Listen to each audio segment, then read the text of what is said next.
All right, Joe, going live on video, stand by for audio. All right, good day, good evening, ladies and gentlemen. Welcome to another Live the Fuel show. So this evening, I am bringing on another brand new co-host for you to get to know today. This gentleman is the CEO of Ajax Union, a B2B digital marketing agency based out of Brooklyn, New York. He's a business strategist, marketing expert, certified Google trainer, got me beat on that one, and he's the author of his new book, High Energy Secrets, how he lost, get this, 95 pounds, and he has more energy than ever. So when he's not motivating entrepreneurs at events and on social media, he chills in Brooklyn with his wife and 5 kids. Without further ado, welcome to the show, Joe Apfelbaum. Thank you for having me. I love the idea of having a co-host where you both take ownership over the show. It's not like you're the powerful, almighty one. It's kind of like, hey, let's do this together. Let's ride, yo. Let's ride. I like it. Yeah, I like it. It's brilliant. Most people get it once you do it. I've had 2 people, other podcasters, actually switch to that format. They actually said, I love that idea. And I said, I'm not any more special than anybody else. We're here to have a wonderful conversation and help the listeners and the watchers out there, you know, for the YouTube world, get something better out of life. So yeah, cool. So hey, it's very refreshing to talk to somebody in my same time zone. I mean, I can't keep up with time zones anymore when it comes to the podcast world. So and you sir also have your own podcast, am I right? I do. I have a podcast called The Breakthrough Maze where I coach entrepreneurs about anything that they want to have a breakthrough on. So people used to come over to me to say, Joe, can you coach me? And I said, yes, I can coach you, but they're like, but I can't afford to pay you anything. And I was like, okay, that's fine. Why don't we record the conversation and I'll upload it into the world so that other people can benefit from the conversation? Because I found that for myself, the best form of coaching is when I hear somebody else getting coached. Yes. And you know it's a remarkable thing that when somebody else gets the epiphany and I get the same epiphany, except I don't feel like I'm getting judged because I'm not the one getting coached. I'm not the one in the hot seat. It becomes a very powerful scenario that's very helpful to a lot of people. So people that tell me that have been listening to it. Now this year I'm also interviewing 40 coaches to figure out what their methods are. So I'm going to get the mix of learning from coaches and also actively coaching people live on the show. Well, I'm loving the format. And actually, since I got all the tech here, I'm going to do some screen sharing real quick. So again, ladies and gentlemen, his brand is his name. It's very easy. Just go to Joe. So I'm screen sharing that right now for the video feed. Author, speaker, coach, entrepreneur, and obviously podcast host, as we just discussed. So I got to ask, because I've been getting more and more into speaking the past couple of years. Obviously, I'm a podcast host. I have no problem talking on a microphone. So what made you get into speaking? So I used to, as part of being the CEO of Ajax Union is a digital marketing agency in Brooklyn. And we were featured on the Inc. 5000 as one of the fastest growing companies in America. And Google approached us and they said, we're looking for experts that are able to provide us with expertise, because they didn't want to teach small business owners. They wanted somebody else to teach small business owners. I love it. Is that your little one? That's one of my 5 little ones. I have none. I don't know how you do it. It's my purpose. You know, when it's your purpose, you figure it out.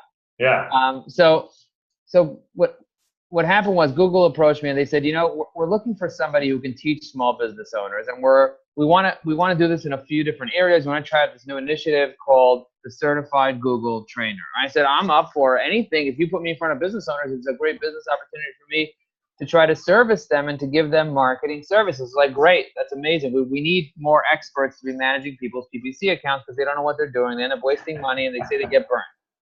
Anyway, so they said, they filled up a room. I sold the tickets for $80 a pop. They filled up the room with 70 people in the room. So you could imagine I get to keep the money. So that's like, wow, right? So I'm making money off having prospects come into a room and to have a 3-hour conversation about Google AdWords. And I'm about to get up and talk, and I realize, oh my gosh, I'm shaking. I'm really, really scared. Okay. I never knew that I was afraid of public speaking until I was in front of a bunch of people, and I told my partner, I turned to him right before, and I was like, dude, I'm scared. I can't do this. He's like, dude, 80 people paid $80 to come see you. It's time to man up. We got leverage here. We got leverage. Get up on stage and just do it. Rock and roll. You know your stuff. You know your stuff. Come on. You know your stuff. Just get up and do it. I said, all right, I'm going to do it. So I went there nervously. I was sweating profusely. I was scared. I was saying the word basically every sentence. And I was pacing and pacing. And I just, at the end, I totally felt like, oh my gosh, I have so much to learn here. And I'm going to take this head on. And so I started buying books, watching mentors, asking everybody that does public speaking, how'd you do it? How'd you do it? How are you so good? How are you not And I quickly learned that it's something that you just have to, learn some techniques, but most importantly, just practice. Most people are scared of it because they've never done it before. And if you've never done something before, well, it's going to be uncomfortable to do it. And fear of death, most people are afraid of public speaking more than they are afraid of death, right? It's a famous cliche, famous saying. But the reality is they don't want to get rejected. They don't want to get killed emotionally. They don't want to get killed in their community. They don't want to make a mistake and everybody's going to laugh at them. The worst thing that could happen is you have a group of 80 people pointing at you and saying, loser, loser, you're such a loser, and they throw tomatoes at you, like in the theater. And we're not in grade school anymore, so I think we're going to be okay with that. Exactly, but with the feeling inside that we have is this level of nervousness. Now, what a coach once told me is that, Joe, your body doesn't physically know the difference between being nervous or being excited. It has the same physical reactions. Your heart starts pumping. You start getting like all pumped up. So your audience doesn't either know the difference. So instead of you getting up there and showing symptoms of being nervous, tell yourself you're just excited. It's the same physical effect. So when I get up, I am so high energy. I'm so strong. It could be that I'm nervous, but I don't even know because I'm convinced that I'm excied. So I get up and I'm like, yeah, I'm so excited. I love what you're hitting on right now, man, because it's, I have a BS in marketing, but I dual majored in psychology. So I geek out on the psychology piece. And this is a huge thing. Like, people underestimate the power of the mind over everything. Like, your mindset is everything. And you're just reinforcing that right now. I always say, if you're in your head, you're dead. So if you want crazy results, you got to get out of your mind. You can't be in your mind, right? So, but you got to know your mind to get out of your mind. And if you're inside the jar, you can't read the label. So you got to get out of yourself. You need some self-awareness. And the way you have self-awareness is by getting a coach, getting a mentor, getting somebody to watch you, going to Toastmasters. Focus. It's so important to realize that when, I used to be afraid of my own voice. Before I started doing a podcast, I used to listen to my voice and be like, yeah, who's that? That's not me. That's ew. I wouldn't want to listen to that. Who would want to listen to that, right? But the crazy thing is I did some research and there are studies that show that the sound of your own voice, when you hear it the first time, sounds really weird, because when you hear your voice, you're actually not hearing the sound. You're hearing the physical vibrations inside your bones. That's what you're hearing. So when you actually hear your sound coming from somewhere else, you don't have those vibrations. It suddenly sounds really, really weird. But that's what everybody is used to hearing. Eventually, when you hear your voice long enough by watching recordings of yourself and listening, then your brain doesn't know the difference between the vibrations in your bone and the actual voice. The problem is people don't hear themselves enough. And because they're not putting themselves out there, they're not hearing themselves enough, it sounds weird. But once you blend it and you start doing it more often, you start becoming comfortable. And now you're in the very small percentage of population that has the ability to do public speaking, that has the ability to communicate effectively by doing podcasts and by doing recordings and putting yourself out there. And if you can do that, you're so way ahead of the competition. Yeah. You're so way ahead of the competition. Because you're taking action as well. So it's funny you bring all this up, because when I first started the show back in 2016, it was just me. I've got some VAs now and everything else, and I was like, I have to go back and listen to the show because I want to provide really, really good show notes to improve the SEO of the website and obviously help promote my co-host better. And to this day, I still listen to every single one of my shows. And the funny thing is, if you do the research and analyze the podcast world, most do not go back and listen to all of their shows. They don't. And it's very time consuming. That's number one. I have a Facebook group called the Mojovation Facebook group. If you go on my website, joeapfelbaum.com, and you scroll down, you're going to see a little section called the Mojovation Facebook group. Yeah, let me jump in here. One of my goals is to help 1,000 hungry entrepreneurs. Go to the homepage. One of my goals is to help 1,000 hungry entrepreneurs go from frustration to motivation. So if you scroll a little bit lower, you might see it somewhere. I thought it was right there. Okay. It was blog. Well, you got all your podcast stuff on here too now. Okay, so there it is. So right there. Okay, so click on that. Join the group here. I have 500 and I don't know how many people I have there. I have 500 and change people there, and I've done over 1,500 minutes of Mojovation there. So every day I go in there and I do about 10 minutes of, this month we're learning Think and Grow Rich together. But in general, I have an idea. People ask me a question and I just start ranting. I just start going for it. Yeah. And I go for it, I go for it, I go for it, I go for it. And I have this really great engaged group of people, and it's just so powerful to have these people to be part of this group and totally engaged, totally just like be in it to win it. Yep, you got 482 people, just under 500 in there now. Man, nice. I tell people all the time to start your own community, because especially if it's full of positive influence, to create positive change, because you are reinforcing what I teach people all the time, the people that I coach. I'm like, guys, social media, you have a choice. It's the future of online. It's already there, right? There's people who literally run their entire business off of social media and do not have a traditional website. So there's a shift happening. And whether you like it or not, social media is out there. So you can either choose to use it for good or use it for evil. And I tell people all the time, I will not post anything negative. There's enough negative energy out there right now. What do you say to that? Yeah, there's a lot of negative energy. And, ultimately, when it comes to negative or positive, by the way, there's 576 members. If you actually log in, there's 576. All your questions. So I don't know. Yeah, I don't know why on the outside it says 485. That's so interesting. I never saw it from the outside because I'm always on the inside. Because you're on the inside. But you could just join without answering the questions, and I'll just approve you. So you see what's I just don't like doing that. I like to answer the questions. Okay, cool. Okay. Anyway, you set the process. I want to follow the process. Cool. Cool. Yeah. So bottom line is, at the end of the day, for me, it's about adding as much value as I can. Right. So how do I add value? I add value by engaging. I thought to myself, if I can't help millions of people, I'm not going to do anything. And then one day I just decided, you know what? I want to help 1,000. I want to be realistic. I want to help 1,000 hungry entrepreneurs go from frustration to motivation. Nice. If I can do that, if I could just help 1,000 people, then I can help another 1,000. And then I can help another 1,000 and another 1,000 and another 1,000. Too often, people just go out there and they're like, I want to be a billionaire. I want to do a billion trillion thing. But that's not how the billionaires begin. Billionaires begin by making a reasonable impact to a small group of people. And they do that, like, Mark Zuckerberg, he started out just with one university, right? He didn't start with millions and millions of 2.3 billion people on Facebook. He literally just started with one thing, and he said, this is what I'm going to do. This is how I'm going to do it, and I'm going to rock and roll. And the same thing with me. For me, it's like, I want to be able to start in a place where I'm going to be making a difference in people's lives. And that's why I wrote the book, High Energy Secrets, because I just want to share my experience with people. Like, I used to be 265 pounds. I was running my business totally unaware that I was gaining weight every single year. I was gaining about 10 pounds a year. And one day it just hit me that if I keep doing this, I'm going to die. And what's the point of being wealthy if you got to use all your wealth in order to get your health back? That's what the Dalai Lama said about people. They live their whole life using up all their health in order to make wealth, and then they need to use up all their wealth to try to get back their health.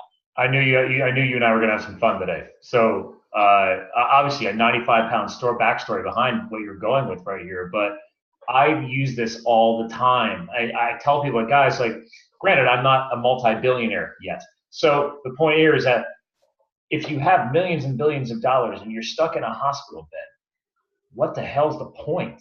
I mean, true freedom. You don't need millions and billions of dollars to live free. Okay, I can stop everything I'm doing right now and live free because I'm at health. Like, one of your questions to join your group was about, what's your biggest frustration with your health?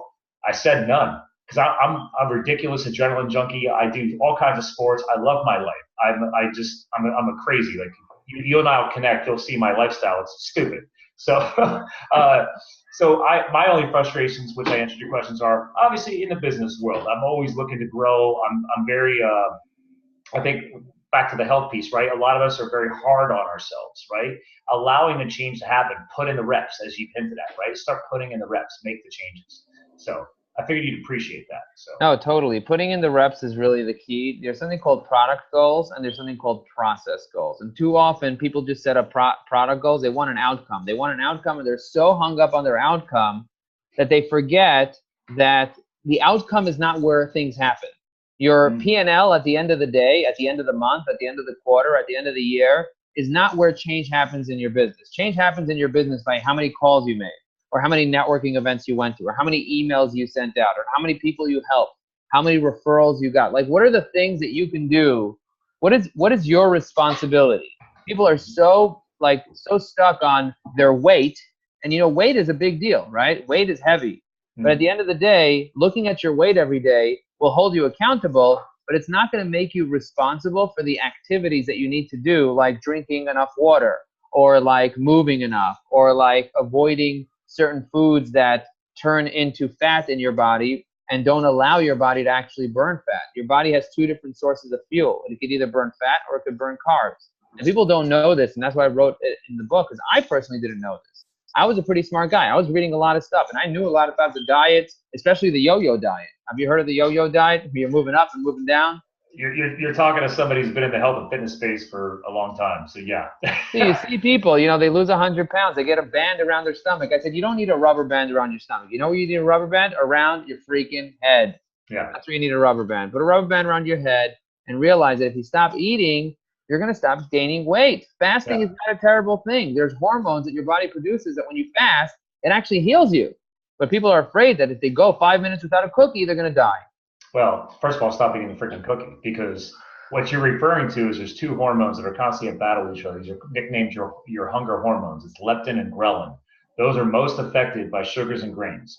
Okay, fats, healthy fat sources do not phase them at all. So the whole point here that you're talking about right now is getting rid of the choppy craziness and evening that out. And what's the best burning fuel the body was designed to burn? Healthy fats, not sugar. Sugar is a flash in the pan. I'm a former firefighter, right? So I tell people all the time, picture a campfire, okay? What fuel that you put on that fire is going to burn the longest? The logs, right? Once you've built the fire, you keep adding logs to burn long into the night. That log is your fat. You want the healthy fat sources like avocado and olive oil and stuff like that. When I do fasting and stuff like that, I mean, I do 2-day fasts every single quarter. Like, people like, a complete fast? I mean, it's a special nutritional cleansing fast that I follow. But the point is, fasting has been around for centuries before modern medicine. So I completely reinforce everything you're talking about. Yeah, and the CEO of Evernote, he fasts 5 days a week. That's a lot. I mean, I do a lot of intermittent fasting. I love intermittent fasting because when I wake up, I literally have tested this. I'll do a shot of olive oil, and I order my olive oil straight from Italy. It's not been tainted. That's a whole other podcast. That's another conversation. Yeah, that's a whole other podcast. Oh man, the business world and olive oil, man. Oh, anyway, the point is, like, I can do a shot of olive oil and I'm good till 2 o'clock. People are like, what? I said, listen, you're not ready for that yet, right? But everything you and I are talking about, start making the positive change. Like, start with just drinking water, right? Everybody, 70% of the population is dehydrated. 80% of your body is water. Yep.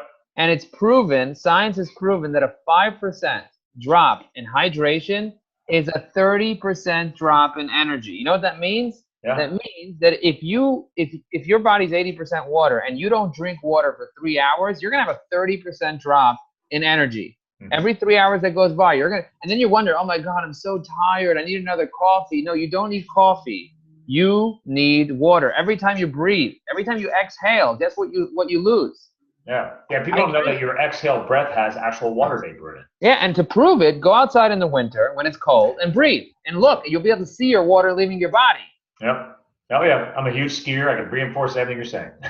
It's just incredible. So you got to drink up. You got to have half your weight in ounces. You got to realize that your bladder is 16 ounces. So if you're going to drink, you're going to end up going to the bathroom. People complain. They're like, Joe, I'm going to the bathroom every 2 hours. There's something wrong with me. I thought something was wrong with me right away when I started drinking a lot of water. I went to my doctor. I was like, can you check my prostate? He's like, why? I said, because I'm going to the bathroom often. He's like, how much are you drinking? I was like, I'm drinking a lot more than I used to.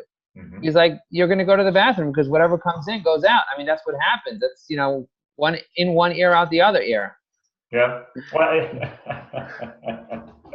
I love it. And actually, ladies and gentlemen, he's already hinted at the book. So when you go to Apfelbaum.com and you click on the author in his toolbar, it'll actually give you an option to go right to the website, which is highenergysecrets.com for the book. So, and actually, real quick for our video feed, I'm going to go ahead and share that. So, by the way, yeah, or you can go to Amazon. You can order the book. That's the ebook is on highenergysecrets.com. But if you go to Amazon, you can buy the book and they'll ship it to you next day. So if you go to Amazon.com and you just search Joe Apfelbaum or you search High Energy Secrets. Well, I'm gonna do you one better because I always do this now for all my authors. So I've since launched an Amazon influencer page. So here I'll show you. So I mean, while we're talking about your book, I'm gonna go and add it to my influencer page because every time I bring an author on, I want to help them get their books out there more. Cool, and this way you could add your affiliate link to it, and people can buy it from your affiliate link. Well, because an influencer page, everything is automatically affiliated, and then once you've clicked on my banner on my website, which goes there, any future shopping you do, if you haven't left the site, is all affiliated. So this is an influencer page. Cool. And I can look up your book. So hold on a second. Cool. So just High Energy Secrets. Ladies and gentlemen, this is called real-time taking action. Okay, I know it might not be overly exciting to some of you, but I believe in action. Yeah, that's amazing. It's amazing that you're doing real-time taking action. Look, at the end of the day, and that's the one, it's a green book. So at the end of the day, you have to realize that you don't get any results by sitting around and waiting for something to happen. Results happen when you do something. You got to take action in order for you to get results. And the more action you take, the more results you're going to get. And the more results you get, the more you're going to believe and the more confidence you're going to have in yourself to be able to continuously take action and not stop. You know, perseverance is one of the rules that Napoleon Hill talks about in his book, Think and Grow Rich. He talks about having that persistence, having that perseverance and nonstop taking action, because most people, they don't end up failing because they die. They end up failing because they quit. Mm-hmm. Yeah, it's like that old, the old cartoon graphic where they show two guys digging underground, like basically like mining, and they're trying to get to the diamonds. And the one guy just gives up, and he's within inches, like one more strike of that pick, and he would have broken through the earth, and it shows you this big, massive diamonds. And then obviously the other guy gets there because he keeps going, right? There's a difference. A lot of people give up too soon. They want results too quickly. And I mean, let's be real. You transformed yourself by 95 pounds. That didn't happen overnight. It did not happen overnight. As a matter of fact, it was a 6-year journey. I was at it for 6 years. And do you know how many times I write in the book about my plateaus? I hit a plateau every year. And every year I wanted to give up and say it's useless, it's worthless, I just have big bones. No, Joe, you don't have big bones. You got a big appetite. So I had to learn how to earn. I had to learn how to burn. I had to learn the art of keeping it off. And now I get to teach others the art of keeping it off. And the same thing with business. You got to learn the art of keeping your clients. It's easy to get a client. It's hard to keep the client. I've serviced over 1,100 clients, and most of them went out of business because most small businesses go out of business within 3 years. I tell people all the time, my biggest client, she's a manufacturer sales rep firm, right? And so she represents multiple manufacturing companies who don't want their own salespeople. They just outsource to a sales firm. Okay, great. But one of her competitors, they keep trying to add new product lines. I'm like, listen, you've already got a captive audience. You've already got the amazing client list. Just keep growing their companies for them. Trying to acquire a new client costs more. It's sales and marketing 101, guys. Like if you can so for years ago, I used to work for T-Mobile. I was an analyst for them. So you're very analytical. You and I were talking earlier about all the analytical stuff you're doing for LinkedIn right now. But I was on their methods and procedures team. One of the projects I worked on when I was a coach for them was we were trying to reduce customer attrition. Well, so we launched a retention department. Their whole job was to take customer service and amplify it. Like, you need to save a customer. Saving a customer is way more affordable than trying to acquire a new one. Am I wrong? Agree. No, I totally agree with you. As a matter of fact, I know somebody who does risk compliance, and in the risk compliance that he does, he says he can 10x somebody's revenue without getting any more clients. Boom, just 10x people's revenue. And the answer is not always, there are 3 different things in business. You can either save money, you could either make money, or you could eliminate risk. And if you can focus on those three things in your business, it's not always about adding a new customer. Sometimes it's about upselling your existing customers. And it's something I didn't understand when I just started my company. I was one of the fastest growing companies in America, but I didn't really understand that the money was with your existing customers. And the day that I had a mentor come to me from a very successful agency, he built $10 million in revenue, he sold it. And he sat down in my office and he said, Joe, if you take all your customers, he's like, not all your customers are created equal. What were we talking about? Get as many as possible. He's like, no. If you take one of your small customers that are spending $500, $1,000 a month, and you want to increase them by 10, 20%, increase their spend by 10 and 20% with you, how hard would it be? I was like, oh, it would be almost impossible. We tried every single one. They're barely making it. Many of those companies that are spending $1,000 or less, they're not really big companies. They're really, really small companies. And I've serviced over 1,000, right? So he said, what about those big companies that are spending, I don't know, $20,000 a month with you, right? Because I had a bunch of those. Sure. And he said, if you wanted to increase them, I don't know, by $10,000 a month, what would you need to do? How hard would it be? I was like, not hard at all. I just have to show them some results, prove to them that it makes sense for them to, if they're already investing 20 grand, they can invest 30 grand a month. It's no big deal. So then all of a sudden he's like, you see, there's a very big difference between servicing somebody that's small and somebody that's big. If you're just servicing a bunch of small people, it's impossible to upsell them. So you're wasting your time serving them because your goal is to grow your company. And if you can't grow your company, these guys are going to go out of business anyway, because all businesses go out of business. Almost every single business goes out of business within 3 years, 5 years, or for sure 10 years. They're out. They're done. Either because the entrepreneur got burnt out and they got the 7-year itch, or because the market changed and they couldn't change fast enough, or a big behemoth came and took them over. It happens all the time. We see it all the time, and that's why there's so many new businesses opening up every single year. People don't have business strategy. People didn't go to business school. They just open up a shop. They're like, oh, this sounds like a good idea. Let me invest $200,000 into this random store that's never going to make me any money. Oh, okay. And then they go out of business in 3 years. Why? No strategy, no marketing, no unique selling proposition, no plan.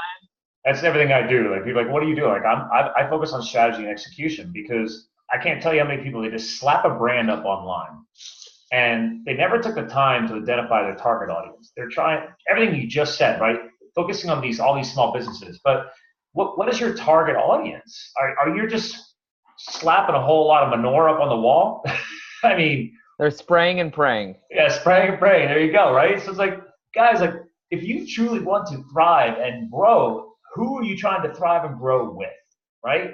And who do you not want to thrive? Here's the most important part. Who do you not want to thrive and grow with? Those are the clients you get rid of, because think about the high-end furniture store versus IKEA, right? So the high-end furniture store, they want the person that's going to come in, they're going to browse, they're going to take their time, they're going to sit.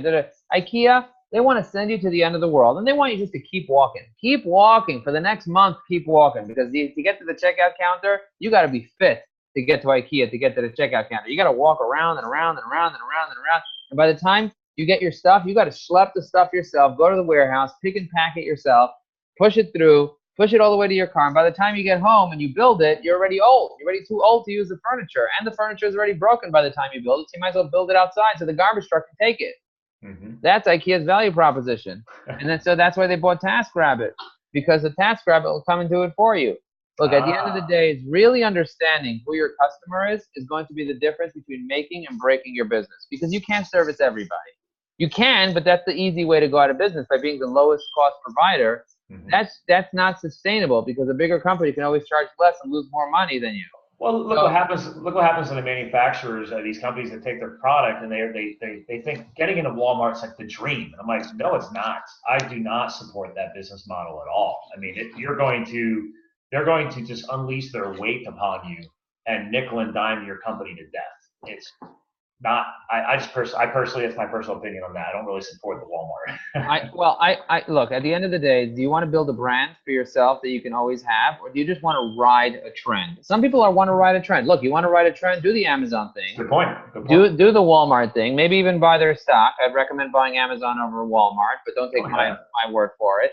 But like, at the end of the day, is if you're riding a trend, the trend is your friend until it bends. That's one of the rules in stock trading, right? The trend is your friend until it bends, and it's going to bend someday. So if you don't own the customer, somebody said, oh, I'm doing $10 million a year on Amazon. I'm like, okay, you're doing $10 million a year on Amazon. What's your cost per acquisition? What are you currently paying for each order? He's like, I don't pay anything. It's free marketing. I was like, oh, no. No. First of all, not only are you paying a percentage of your revenue for marketing, you're just paying for it later because you don't own the customer. Like, what do you mean I don't own the customer? Amazon owns the customers. I said, when the customer comes back to reorder your product, okay, let me get this straight. When the customer comes back to reorder your product, and Amazon decides that it's such a good selling product that they're going to decide to put a new label. They're going to go to your manufacturer, private label it with Amazon Basics on it. And now instead of showing your product, they're going to show their product. Who do you think the customer is going to reorder from? You or Amazon Basics that offers it for 10% less than you with Amazon free Prime same-day delivery? Who do you think is going to order? Exactly. They're not going to order from you anymore. They're done with you. Well, yeah, when they bought that product off of Amazon, did Amazon send them to your email list? No. Do you have any captured ownership of that customer? No. They use the Amazon site, not your site. The Amazon purchasing system, not your system. Amazon shipping, not your shipping. So it's Amazon's customer. So. It's Amazon's customer, and it's Amazon's product, and it's Amazon's success that's going to happen, not your success. And sure, you're going to make a couple of dollars today, but it's like being an employee. You want to be an employee? Great. You could be an employee, make some money now. But if you want to be an owner? To your point, I love it because you already hinted at. You threw the word in there. Are you trying to build ride the wave, or are you trying to build a brand? The advantage of building a brand is you can keep running out new products, new services, and eventually build so much recognition that people do start going to your site, to your brand headquarters, if you will. Like I have a friend of mine, my client. He launched a company called Pure Vitamin Club. He's also got one called Pure Coffee Club. But he's selling the vitamins on Amazon. But he has a membership platform, which most of his customers are on directly through the site. So Amazon's almost kind of like a feeder. People can find out about the product. Then like, oh, wait a minute, I get a better price if I go directly to the manufacturer because Amazon, he's got to charge a little bit more to cover the Amazon fees. He's like, if you want the best deal, come directly to us. And it's working very well for him. Or even if you charge the same amount, it's just more convenient, with coffee or with certain products, and you get access to certain things that you can't get access on Amazon. So a strategy that I spoke to a client about recently is get people hooked on buying stuff on Amazon and then stop selling it. And then they're going to go research it, and then they're going to find your website. Nice. Or you can put sponsored ads on Amazon that take them directly to your website. There are different ways to do it. I use the scarcity psychology. I like it. Yeah. So look, at the end of the day, it's all in your head. And if you believe that you can't do it, you're not going to be able to do it. So you have to have three things. I say there are three self-limiting beliefs that you have to overcome in order for you to be successful in business and in life. Number one is you can't believe in luck. Luck is a good thing, but luck happens automatically. What you need to do is you need to have a real good strategy and you need to work really hard. And when you have a really good strategy and you're prepared and you work really, really hard, that's when you end up getting lucky. Now, sometimes you're not going to get lucky, but the times that you get lucky, it's because you were prepared for the luck. There are 80% of people who win the lottery lose the money within 3 years. And another 16% commit suicide because they're not ready for the blessings. They're not ready for the riches. So get ready. That's number one. Number two is trust. Most business owners that don't grow, they don't trust their employees. And the reason they don't trust their employees is because they don't trust themselves. They don't have confidence in their competitors. They don't have confidence in themselves. They don't have confidence in their employees. They don't have confidence in doing the right thing, riding the system. Instead, they're all paranoid. They're all jealous. They're all crazy. They're not getting crazy results because they're in their head. And like I said before, if you're in your head, you're dead. So you got to learn what trust is. Trust is not a guarantee. Trust means you're going to get hurt sometimes. But if you can learn from the hurt, if you can learn from the failure, then you can succeed. And the last thing is change, because change is inevitable. Change is life. Life is literally change. You got to transform from one being to another being, constantly writing and understanding what's going on. You got to look into the future. Your job as a CEO, as the entrepreneur, is to know what's coming next. What happened yesterday doesn't mean it's going to happen again over and over and over. Things are going to change. And you might be saying, Joe, if it ain't broke, don't fix it. And I tell you, dude, you are broke. Change it, fix it, take your life to the next level. And those three things of luck, trust, and change, if you can really tap into those and remind yourself, where in my life am I trying to believe in luck? Am I trying to get lucky and try to get skinny or get thin or get fit without doing the reps? Like you said, you got to do the reps. If you don't do the reps, your muscles are not going to grow. If you don't run, if you don't take care of yourself, you're not going to be healthy. If you don't invest in your business is not going to grow. You can't just cut your sales team and expect to have sales. It's not going to happen. Don't get me going on that. Yeah, if you want to grow. I want to make more money. I want to increase my client base, but then they cut the sales budget. I'm like, really?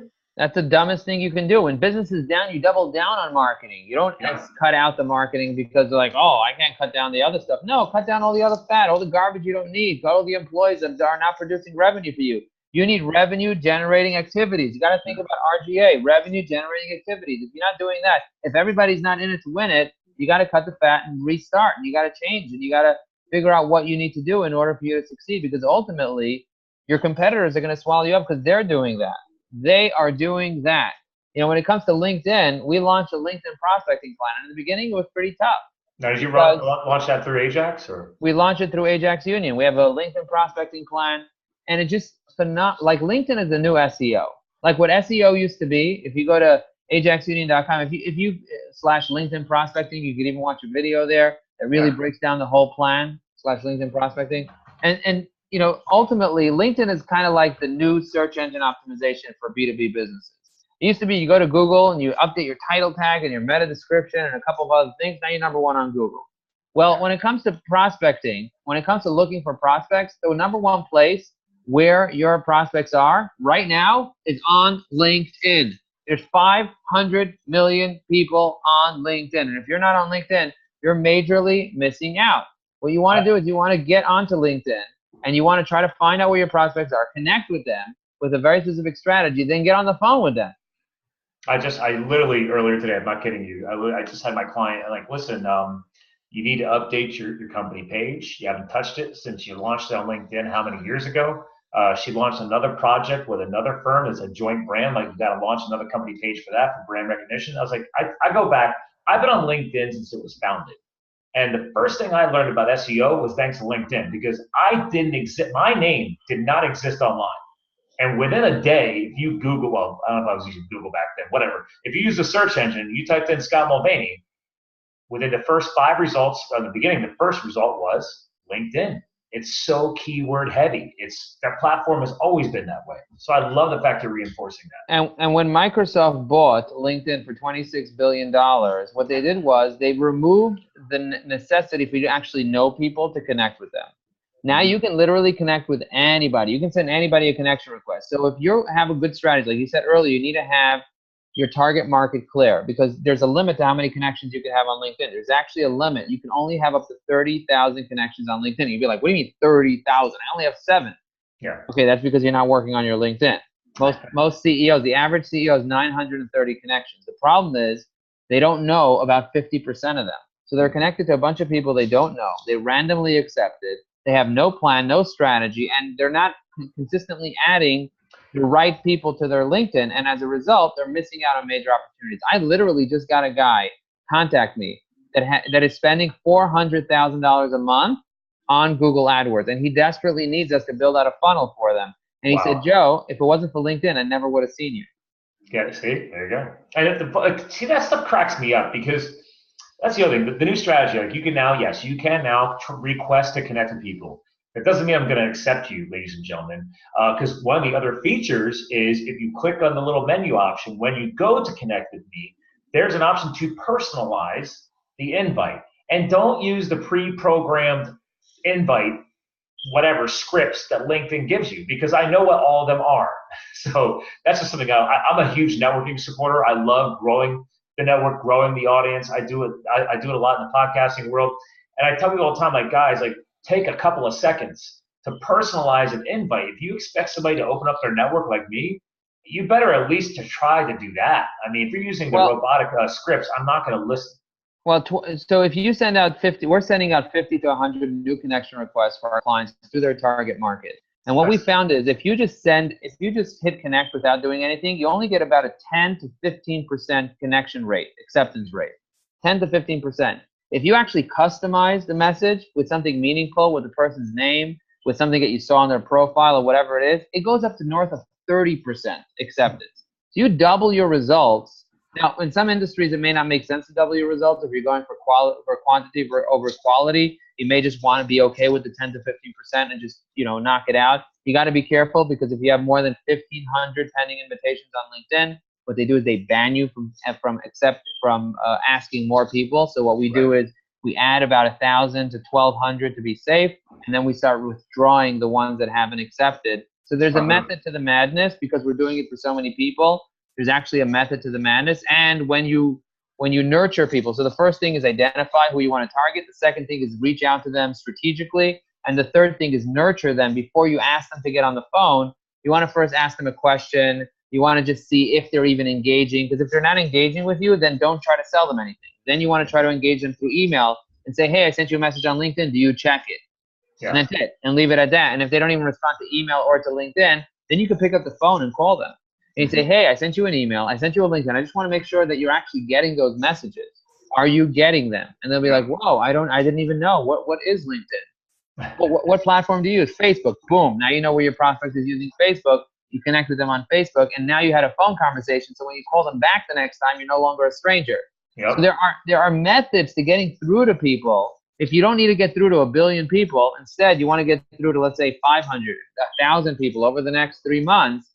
This is a very powerful strategy for you to get in front of your target market very quickly, very effectively. And let me tell you, we've been able to see some amazing results, both for ourselves and for our clients. We have this really great dashboard. If you go to my LinkedIn profile, I like this real quick. You actually put on here, message me in your. Yeah. I'm looking at the YouTube. So I think that I was cracking up when I saw that earlier. So I was like, oh, yeah, that's smart. You're giving people a hint. You're giving them a hint. But how many people actually notice that? Yeah, well, some people take it and they say, Joe, I took your message me thing and I added it to my own thing because I love that. Look, but at the end of the day, I do seminars and webinars on LinkedIn. I teach people how to optimize their profile, how to prospect like a king, how to export their stuff. I have this amazing dashboard, which I offer, and I'm happy to offer it to your listeners. If you go to my profile, you can see more information. If you go to if you go to linkedin.com/in/Joe Apfelbaum, you'll be able to see a video that I recently posted with my dashboard. I have this crazy. So one of my goals this year is to analyze 1 million LinkedIn connections. So how am I going to do that? I'm going to get 300 people that have 30,000 connections, send me their connections, and I'm going to have them be able to. I'm going to help out. I'm going to help 300 people that have an average of 3,000 connections be able to analyze their connections. I'm going to add the dashboard to 300 people. That's going to be cool. Is anybody else doing anything like that? No, nobody else is doing that because nobody else took the time to teach people how to export their data on LinkedIn. That's number one. So if you go to my recent activity and you click on my posts, you'll be able to see all that. That's number one. No, people don't take the time. And second of all, most people don't know how to use a spreadsheet. Most people don't know how to use Excel. Oh my God. What's up with that, by the way? I mean, how do you not know how to use Excel? People have no idea how to use Excel, and people don't know how to set up pivot tables. They don't know how to manipulate information. So click on See Activity, and then you see Recent Activity. You'll be able to see my posts, and in my posts, you'll be able to see everything that's going on over there. But feel free to hit connect, and I'll be happy to accept the connection request. Oh yeah. I wanted to get right over to the feed so I could share that because I think people underestimate the power of LinkedIn. Like I said, I've done it a long time. I mean, admittedly, I don't do a ton of active business development on there. Like but I know its power, right? And I've used it. So. Yeah, and I'm also hosting networking events. I'm doing one in Brooklyn next week. I'm going to do one in Philly. I'm going to do one in Philly. Yeah, I live an hour north of Philly in Allentown. Oh, cool. I'm only an hour and a half from New York City, just west of there. So. Okay, cool. Yeah. So I'm going to start a meetup group that is for LinkedIn people that want to meet offline. Nice. And what I'm going to be doing is I'm going to be building it to 30,000 people. So I want the limit of LinkedIn to be in real time on a meetup group with 30,000 engaged LinkedIn people. Oh, that'd be cool. It's amazing. It's just amazing. I already built up a group in the past, a meetup group to 5,000 people within 1 year. So I know how to build up a meetup group. I know how to run networking events. I know how to do seminars and add value that way. So I'm going to be building up this group, and I'm going to be making a difference in a lot of people's lives. So for now, in short term, I'm going to do a couple of events, and I'm going to invite people to join the events. And I'm going to teach them a little bit about LinkedIn hacks and how to make the most of their networking. Believe it or not, as many people are afraid of public speaking, there's that many people afraid of networking. Because I know that I was one of those people. I used to be afraid of networking because it's the same thing, right? We're afraid of rejection. We're afraid of showing up to a networking event. We're afraid that somebody's going to say, you're not worthy of having a conversation with me. And the reality is, if you don't know what you're doing, if you don't come prepared, and you're not there to add value, and you're just like, it's all about you, you're going to fail at networking. Networking is not that. LinkedIn is not about showing up and saying, well, who can I sell what to? You know, Ivan Meisner, he's the founder of BNI. Have you heard of BNI? Oh, I know BNI. Yeah. Yeah, so BNI has 300,000 members globally. All these are networking people. And he gets up in front of crowds of thousands of people and says, who here has come to this networking event to sell something? And everybody raises their hand. And then he says, who here has come to buy something? And nobody raises their hand. He's like, that's what I call networking disconnect. Yeah. Where everybody's there to sell and nobody's there to buy. If you want to be an effective networker, you have to be there to add value. One of my favorite questions to ask people is, how can I add value to your life? And if you come from a place of adding value consistently, you're much more likely to succeed. You're much more likely to grow your business if you can help somebody else grow their business. Because I love where you're going with this, because the last networking event I was at, I recently started, and I normally don't like writing, but there's a magazine here that's for networking. It's called Networking or Network Mag. And because I'm such a health and fitness junkie entrepreneur, they're like, hey, you know, would you consider writing an article? And this was late last year, and I did. Then they invited me back again and back again. Well, anyway, they do a VIP party launch for every new issue. So I just got an email today. I'll be released again the next issue. So I've done 3 back-to-back issues. I always get invited to the VIP party. They send additional tickets that I get to invite select people that I want to bring, you know, since I'm a contributor. But when I go to these events, it's a networking event. Let's be real, people. And the first thing, the one thing I hope you appreciate, was the last event. I use her all the time. I'm not going to mention her name. Woman's walking around with a giant wad of business cards in her hand, like right in front of her. Just high energy, blah, blah. Comes walking right up. I'm in the middle of a conversation with somebody, trying to give them some advice on social media, and she interrupts. Number one, rude. Then number two, she's like, hey guys, I just want to stop by real quick because I got to hit my quota. I want to make sure I reach 50 people tonight. Here's my card. And I was dumbfounded. I'm like, this woman is like 40 some years old. Her card looked amazing. She's a real estate professional, but I'm like, this is not how you network. Your card holds no value to me. You didn't even qualify me. You want me to take your card because you have to hit your 50 card quota tonight? What is that? So yeah, it's like the worst. I always say, I don't give cards, I take cards. Thank you. You should establish an amazing connection to the point where, and that's what I tell people, I'm like, oh, do you have a card? Oh, yeah, I guess I can get them out for you, because I don't just walk around with my cards in my hands. For a little while, I stopped handing out cards. I made people go on LinkedIn while I was standing there and connect with me on LinkedIn on the app. And look, most of the people that you're connecting with, you don't want to follow up with. When you go to a networking event, you don't want to follow up with everybody that you speak to. You want to follow up with the right people, because you're limited on time and you want to follow up properly. Yes. I love that. So, man, we've been hitting on some powerful nuggets of knowledge, man. I knew you were going to bring some power when I reviewed your profile. I was like, all right, I think you're not going to have some fun. Yeah, no, it was really, really great. Thank you so much for having me on the program. I really appreciate being here. If anybody wants to get in touch with me, you can go to joeapfelbaum.com. You can follow me on LinkedIn. You can check my Mojovation group on Facebook. And for me, I'm here to add as much value as I can to whoever's listening to this. So feel free to reach out to me. Let me know that you heard this. Let me know what I can do to help you get motivated. I love it. Well, listen, FYI, ladies and gentlemen, as they all know, I will add that Facebook group as well, because I already have all of your other profiles that'll go into the show notes on the website. I always publish that with the podcast.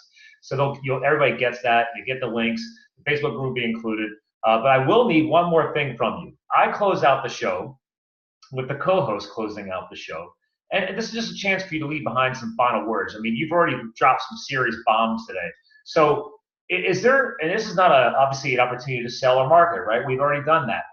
Is there an all-encompassing message? Like, you've gone through your weight loss and you're helping companies grow, and you're a family man and you get it, right? So it's like, is there any kind of all-encompassing message right now at a higher level that you'd like to leave behind to the audience to help maybe motivate them?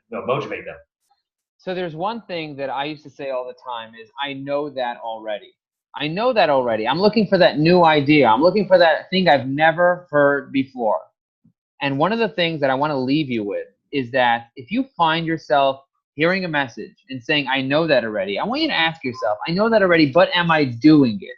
Just add that little message. I know that already, but am I doing it? If you hear that you need to drink water and you heard it before, I need to drink half my weight in ounces, and you say, I know that already, and you're not doing it, well, then you're a fool. If you know that you need to be marketing yourself and you need to have the right strategy in your business and the right demographic, and you know what you need to be doing on social media to get referrals, or the right methods of networking, or you know you need to become an influencer and you need to learn how to do things, and you say, well, I heard that already, I'm looking for a better idea, I'm looking for a new way to do it, you're going to be missing out because you're trying to drive the luck train. Stop trying to drive the luck train. Instead, set your own strategy, and that will help you be able to take your life and your business to the next level. That's really the key here. The key is, don't say I know that already. Instead, say I know that already, but am I doing it? And how many times do I have to hear the message over and over and over and over again until I actually start doing it?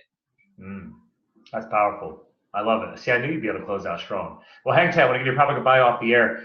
Ladies and gentlemen, another powerful show. Obviously, we focused a lot on business today, but hey, we touched a little on the health, the fitness, the wellness, weight loss. Okay, this is a well-balanced gentleman. So make sure, as I hinted, all of the links will be in the show notes. Make sure you go there and follow him, like him, reach out to him, connect with him. And if you're in the Facebook world, make sure you check out that Facebook group link too. So again, ladies and gentlemen, another powerful Live the Fuel show. I can't say any better. He closed out the show right. So again, thanks for listening in. And remember, you too can live the fuel. We'll talk to you guys again soon. Yay, we did it. All right, you're free to pause as leave the video on for extra fun, more like a behind the scenes cut. So behind the scenes cut. I wanted to give people 7 things that they should do every single day. Okay.